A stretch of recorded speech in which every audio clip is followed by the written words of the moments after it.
হলো রে বিচো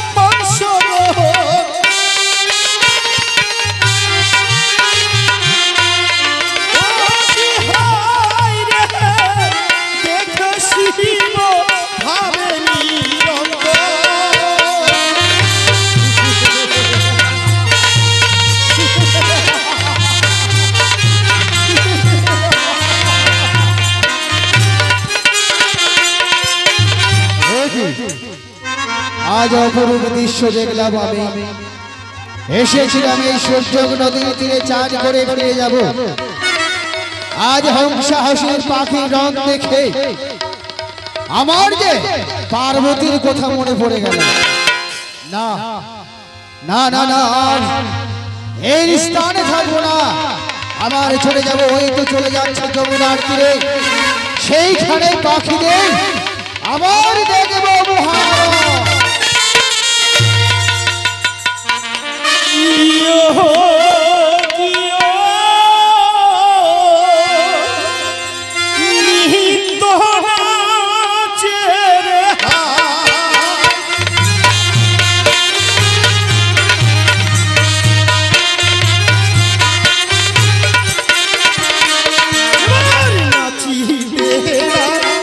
ये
আজ সারালি পাখির আলিঙ্গন দেখে আমার মহারস খুশল।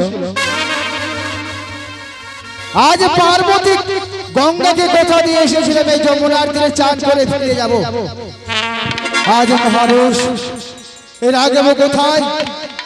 না না না, আমি যে স্থান খুঁজে পাচ্ছি না। এই মহারস রাখবো ওই যে আকাশের মধ্যে। না, আকাশের মধ্যে রাখলেই ৩৩ কোটি দেবতারা সবাই সহ্য করতে পারবে না। জলে দেব হাত, সৃষ্টি করবো কমলার পাত।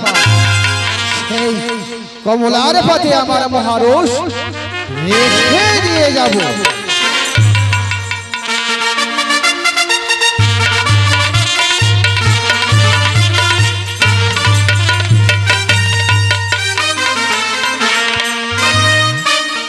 সারালি রাহুকের প্রেম আলিঙ্গন দেখে শিবের মহাবীর্য রস খসে পড়ে যায়।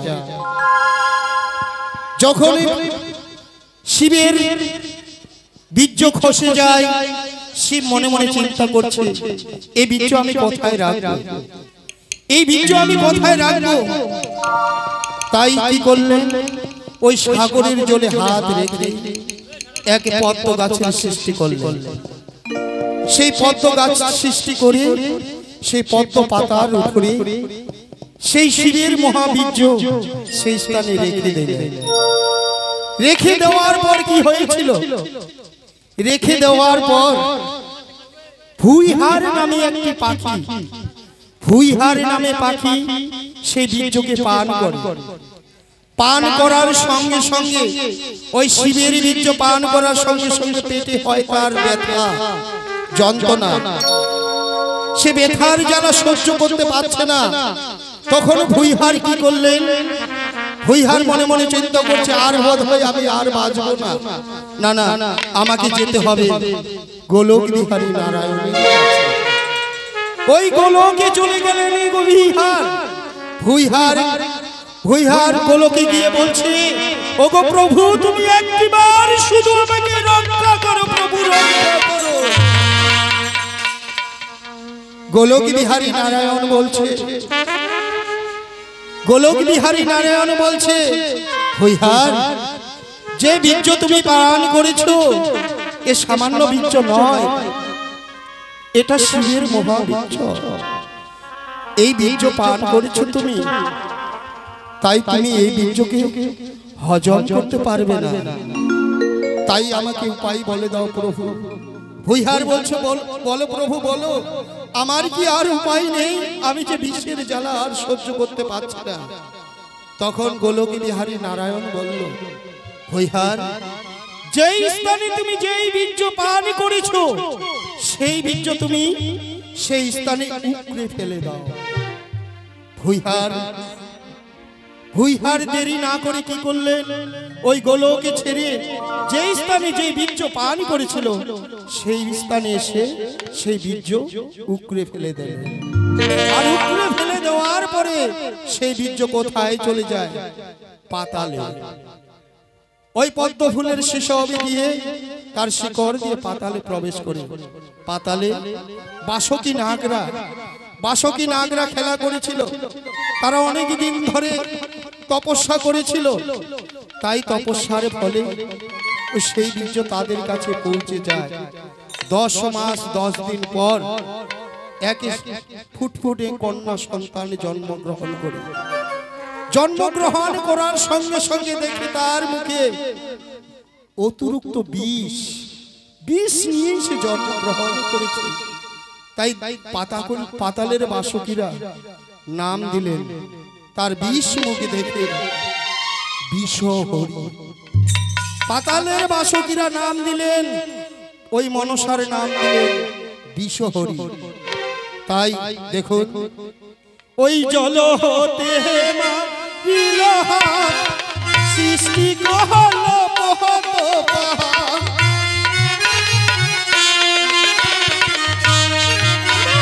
জল হতে সৃষ্টি কহল পহত পাহাড়।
দশ দিনে জন্ম হইল মনসারে।